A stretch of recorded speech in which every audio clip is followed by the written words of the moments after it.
Baie is geroep, maar min is uitverkies.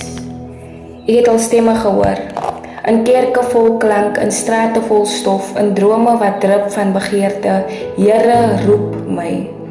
En ek hoor die hemel antwoord met 'n heilige traan, ek het.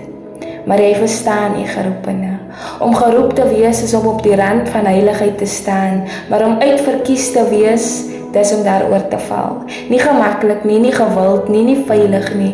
Dis om te breek sonder herstel en dan te loop gebreek.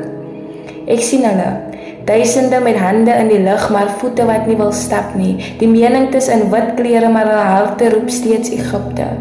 Ek sien profete sonder pyn, priesters sonder passie, altare sonder vuur, o generasie van gemak. Wie het julle betower? Wie het julle laat glo dat geroep wees is genoeg?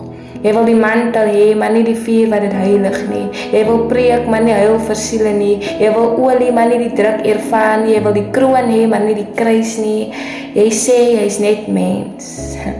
Maar menslikheid is nie 'n uitvlugkaart vir sonde nie. Adam was mens, maar hy het in die tuin met God gewandel. Hy sê, ek's net vlees en bloed, maar vlees en bloed het nooit die koninkryk geërf nie.